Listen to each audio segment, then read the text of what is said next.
اللہ رب العالمین والعاقبۃ للمتقین الصلاۃ والسلام علیک یا رسول اللہ۔ میرے محترم سامعین و ناظرین، السلام علیکم ورحمۃ اللہ وبرکاتہ۔ گزشتہ آیت میں آپ نے سنا منافقین مسلمان ہونے کا دعویٰ کرتے تھے، لیکن جب کوئی فیصلہ کروانا ہوتا تھا تو یہودیوں کے پاس جاتے تھے یا منافقین کے پاس جاتے تھے۔ آج جو آیہ مبارکہ ہے اللہ تعالیٰ اس میں ارشاد فرما رہا ہے کہ جب ان منافقین پر کوئی مشکل آتی ہے تو پھر یہ کہاں پر آتے ہیں؟ مشکل میں، آزمائش میں یہ نبی کریم صلی اللہ تعالیٰ علیہ وسلم کے پاس آتے ہیں۔ اللہ فرماتا ہے فَكَيْفَ إِذَا أَصَابَتْهُمْ مُصِيبَةٌ بِمَا أَيْدِيهِمْ ثُمَّ جَاءُوكَ يَحْلِفُونَ بِاللَّهِ إِنْ أَرَدْنَا إِلَّا إِحْسَانًا وَتَوْفِيقًا۔ اور جب منافقین پر انہی کے ہاتھوں کی کمائی ہوئی مصیبتیں، جو ان پر آزمائش اور مصیبت آتی ہے وہ انہی کے ہاتھوں نے کمائی ہے، ان کے اپنے عمل ہیں۔ بشر کے بارے میں جیسے اس کو قتل کر دیا گیا، وہ اسی کی اپنی حرکت تھی، اپنا ہی فعل تھا کہ اسی کی منافقت تھی جس کی وجہ سے وہ قتل ہوا۔ تو اللہ فرماتا ہے کیسا حال ہوگا جب پہنچے گی انہیں کوئی مصیبت، اور انہی کے ہاتھوں نے جو آگے بھیجی ہے۔ یہاں سے پتہ لگا کہ انسان پر جب کوئی مصیبت آتی ہے تو اس کی اکثر وجہ یہی ہوتی ہے کہ بندے کے اپنے اعمال ہوتے ہیں۔ جب کوئی مصیبت آئے تو کثرت سے استغفر اللہ من کل ذنب و اتوب الیہ۔ ہم پر مشکل آتی ہے تو ہم یہ کہتے ہیں کسی نے جادو کروا دیا ہوگا، اس وجہ سے ہو گیا ہوگا۔ جب آزمائش اور مصیبت آئے تو سجدہ اللہ تعالیٰ کی بارگاہ میں کرنا ہے، اس کے سامنے حاضر ہو جانا ہے، اپنے گناہوں کی معافی مانگنی ہے۔ اور ہمیں تو حکم دیا گیا ہے کہ کثرت کے ساتھ استغفر اللہ من کل ذنب و اتوب الیہ، یہ ایسا کلمہ ہے بندہ اگر اس کی کثرت کرے اسے کسی اور وظیفے کی ضرورت نہیں ہے۔ تو یہاں سے پتہ لگا، اللہ فرماتا ہے وہ جو آگے بھیجا ہے انہی کے ہاتھوں نے، یہ مصیبت اسی کی وجہ سے آئی ہے۔ اب منافقین پر جب کوئی مصیبت آتی ہے تو اللہ فرماتا ہے یہ نہ یہودیوں کے سگے ہیں، نہ مسلمانوں کے خیر خواہ ہیں، بلکہ یہ اپنے نفع کے بندے ہیں۔ جہاں سے انہیں فائدہ پہنچتا ہے، جہاں سے ان منافقین کا مطلب پورا ہو جائے، یہ وہاں پر آ جاتے ہیں۔ آج بھی بہت سے لوگوں میں یہ دیکھا جاتا ہے کہ ان کا صرف مطلب ہی سب کچھ ہوتا ہے، ان کو کسی اور سے سروکار نہیں ہوتا۔ جہاں سے ان کو فائدہ ہو، مطلب ہو، لوگ صرف اسی سے بنا کر رکھتے ہیں، اسی سے بات کرتے ہیں۔ لوگ اپنے مطلب اور نفع کے بندے ہوتے ہیں۔ تو اللہ فرماتا ہے یحلفون باللہ، جب ان منافقین پر مصیبت پہنچتی تو رسول اکرم صلی اللہ علیہ وسلم کی بارگاہ میں آ جاتے اور قسمیں کھاتے کہ ہمارا ارادہ یہ نہیں تھا، بھلائی اور اتفاق کا تھا۔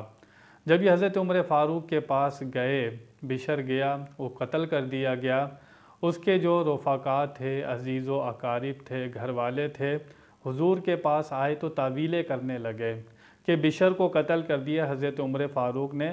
بشر کی نیت تو بہت اچھی تھی، ارادہ بہت اچھا تھا، اب قسمیں اٹھا رہے ہیں، جھوٹی تعویلیں کر رہے ہیں، حالانکہ یہ بات نہیں تھی۔ اللہ فرماتا ہے اولئک الذین یعلم اللہ ما فی قلوبہم، وہ اللہ خوب جانتا ہے جو ان کے دلوں میں ہیں۔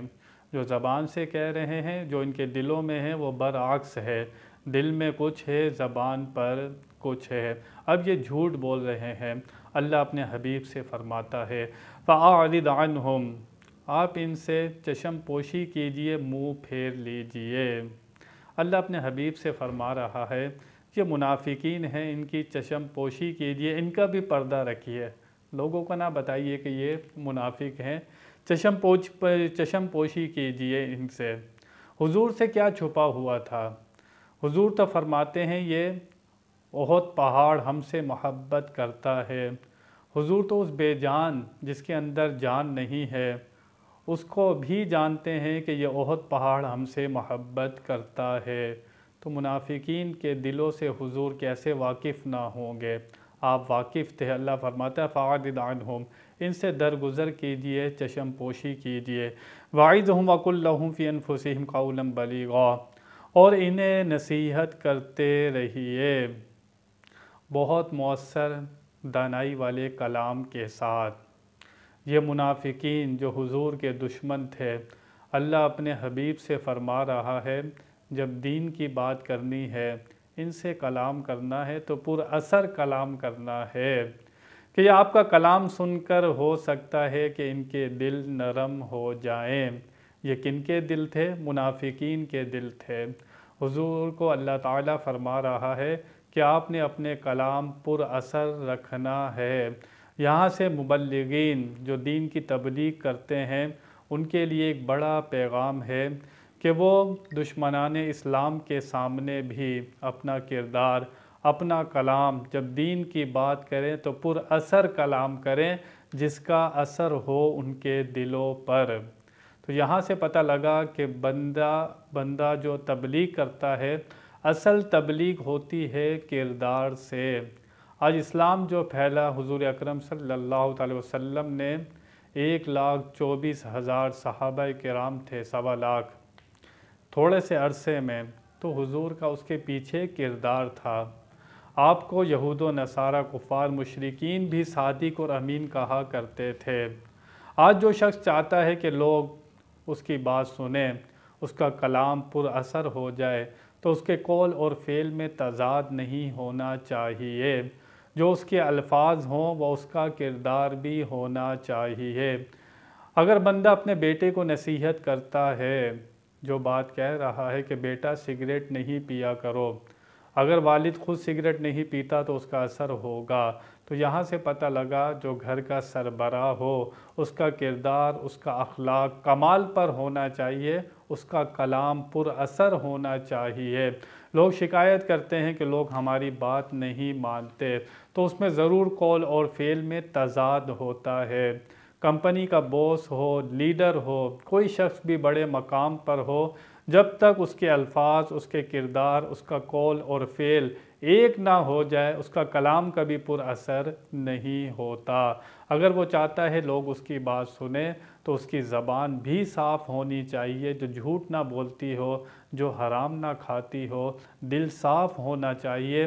یہ وہ چیزیں ہیں کہ جو بندے کے اندر ایک روحانیت پیدا کرتی ہیں، تو جب وہ بولتا ہے تو لوگوں کے دلوں پر اس کی بات کا اثر ہوتا ہے۔ تو سب سے پہلے بندے کا اخلاق، کردار، یہ کمال پر ہونا چاہیے، تو لوگ پھر اس کی بات بھی سنیں گے، اس سے محبت بھی رکھیں گے۔ اللہ تعالیٰ کی بارگاہ میں دعا ہے کہ وہ ہمیں کردار اور اخلاق کے اعلیٰ مقام پر فائز فرمائے۔ بیان میں کوئی غلطی ہوئی اللہ کی بارگاہ میں توبہ کرتا ہوں۔ آخر دعوانا ان الحمد للہ رب العالمین۔